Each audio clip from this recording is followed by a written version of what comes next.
What I'm about to say right now is going to be triggering some of you and creating some controversy, sparking dimensions in the menu of the dimensions of the conscious expansion. Consciousness in this is very paradoxical, and in order to understand it, we need to deeply go into these in our psyche and understand what understanding is. So, the psychology of society and its consciousness in the entire world, covering the delta of the doxic civilization and empires, needs to be in ebbs and flows in human lives and in the world at large, causing transformation. And I'm actually eliciting it in this site. So, if we can understand the larger mechanism of action, we can understand what compels the change and why we need to get to a certain point with it. It's a global civilization cause that's reducing the age range and achieving personal transformation in every single individual in the mass cataclysms, dynasties, and a bit in answers that are found in this pervasive women wants. And they want this transformation and achieving beautifying cause and integration of non-judgment and love and quality, and we're willing to do what it takes to actually align with these and the values in these. So when we bias, when we're falsifying in a truthful way, and we're left with this separation between the conscious mind and the subconscious programming, just preventing the quality and inequality and love. This is actually taking form and describing the complexities of conscious experiences for wants and the subconscious processes and figuring figurines out. In reality, cursing and anger and fear and separation with yourself, and it's a contradictory limit.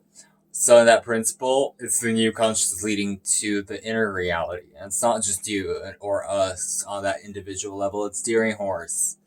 It's plagued by the separation because most people are unwilling to go into the shadow spots in this catastrophic uh, scenario.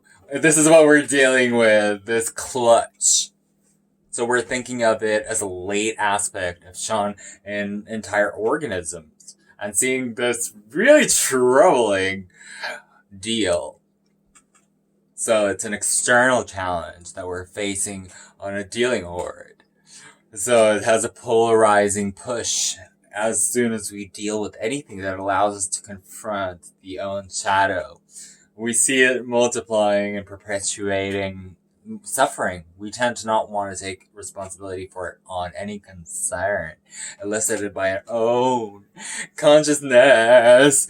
So we have to chase this and face the wound that is existing and realizing the snake.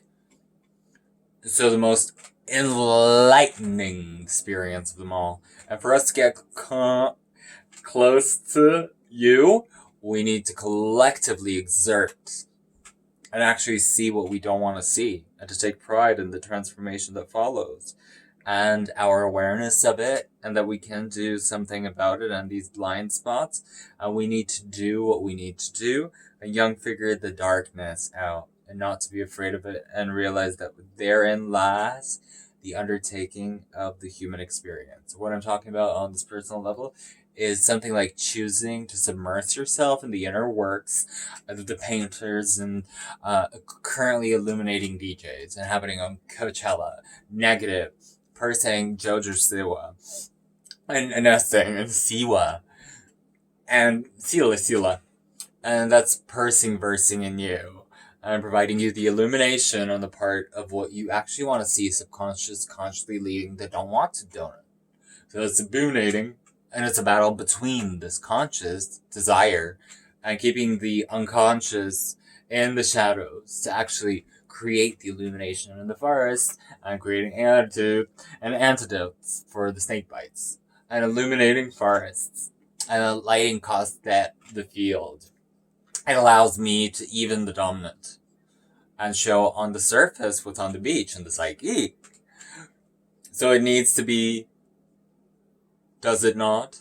And it very often confronts.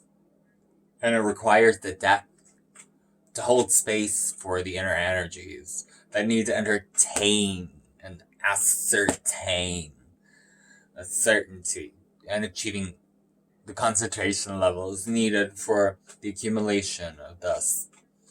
So creating with their own needs and desires and intentions, naivete, and we have this kind of identity that's bursting and dispersing some truths in the fragments of ourselves, fragmented selves, of who we are. It's a very daunting realization because as soon as you split, you're not able to achieve that end goal of integrating all of those dimensions. You want to see the world by choosing to live in your integrity. And there's one pathway that leads to materializing your own journey and your immediate surroundings and the amount of karma that needs to be associated with phobias.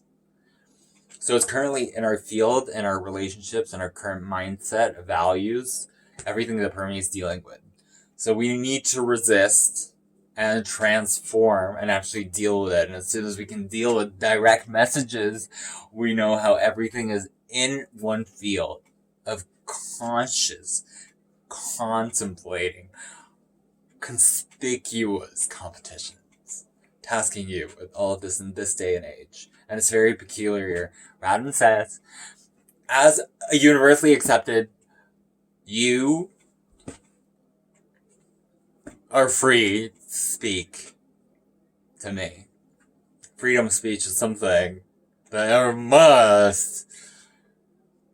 However, let's consider a default method. That freedom of speech already existing, just happiness in its pure form. Pure.